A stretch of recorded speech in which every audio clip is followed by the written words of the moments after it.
Selamat datang di Kisah Malam, saluran di mana gelap bercerita dan hantu menemukan suaranya. Matikan lampu, duduk manis, atau peluk bantal erat-erat. Malam ini, kita menyelami salah satu kisah horor paling nyaris di Indonesia. Kisah yang membuat bulu kudukmu merinding dan membuatmu berpikir dua kali sebelum lewat jalan sepi. Siap?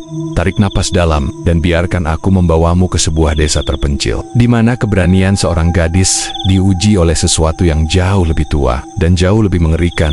Ini kisah Nina dan kebun pisang tua yang takkan pernah ia lupakan.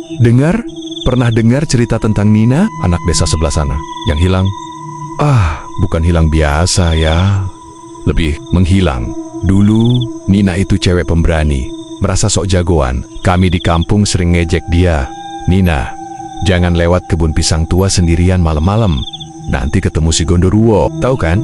Kebun pisang tua di ujung desa, dekat kuburan Belanda. Daerahnya gelap, sepi, dan anginnya selalu berbisik aneh. Masa sih? Aku nggak takut hantu, cuma pohon pisang doang. Lagian, jalan lewat situ lebih cepat pulang. Itu jawaban Nina selalu. Malam itu, malam Jumat Kliwon, dia pulang dari rumah temannya yang ada di seberang kebun. Jam sudah lewat tengah malam. Langit gelap gulita, tanpa bulan. Angin menderu-deru lebih kencang dari biasa. Bawa bau tanah basah dan sesuatu yang lain. Bau anyir, seperti daging yang busuk. Nina seperti biasa ambil jalan pintas lewat kebun pisang tua. Aku masih ingat, dia bilang ke temannya sebelum pergi, dengan nada masih sok berani. Tenang aja, 5 menit udah nyampe. Kalau ada kuntilanak, aku tampar aja. Dia masuk ke kebun. Daun pisang yang lebar-lebar itu berdesis saling bergesekan di kegelapan. Bunyinya seperti suara orang menyapu lantai pakai sapu ijuk. Langkah Nina pelan, kres, kres. Sepatunya menginjak ranting kering. Dia mulai ngerasa ada yang salah. Udara jadi sangat dingin. Dingin yang menusuk tulang. Bukan dingin angin biasa. Dingin yang benar-benar basah. Napasnya mulai berat. Jantungnya berdegup kencang. Duk, duk, duk, kayak mau keluar dari dadanya. Dia coba nyanyi kecil. Nyalain lampu ponselnya. Sinar kecil itu cuma ngebukain sedikit jalan di depan. Malah bikin bayangan daun pisang yang bergoyang-goyang itu kayak tangan-tangan kurus mau nangkep dia. Lalu dia dengar dari jauh di dalam kebun suara tangisan perempuan, lemah, pilu kayak anak kecil kesakitan. Tapi ada yang benar-benar aneh. Suaranya kayak tercekik, putus, putus. Darah Nina beku, dia berhenti. Berdiri kaku seperti patung. Tangisan itu makin dekat dari arah kiri, sekarang dari belakang. Seolah-olah mengelilinginya, dan baunya, bau anyir busuk itu, makin kuat menyengat hidung, membuat matanya perih. Siapa? Siapa di sana? Jangan usil ya, aku cuma lewat. Tangisan itu berhenti. Sepi yang mencekam menyergap, hanya suara angin dan daun pisang yang berdesis lebih ganas. Suara ranting patah, dekat, sangat dekat di belakangnya. Nina pelan-pelan menoleh. Di sana berdiri sosok perempuan.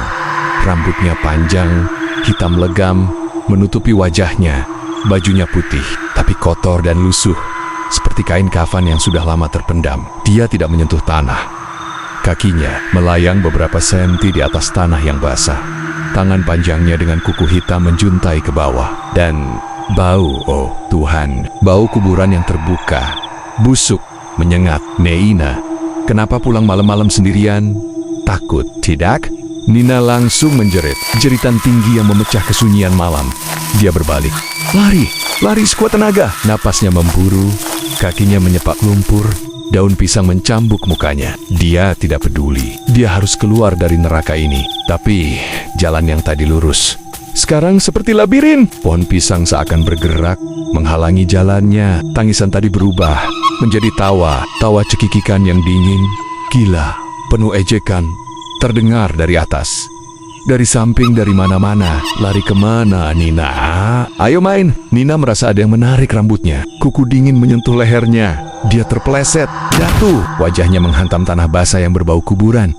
Dia berusaha bangun. Sesuatu yang sangat dingin, sangat berat, menduduki punggungnya, menekannya ke tanah. Dia tidak bisa bergerak, tidak bisa bernapas. Tolong, tolong. Siapa kamu? Lepaskan aku. Aku yang kamu sebut kuntilanak. Nina, kamu sering lewat sini, mengganggu istirahatku.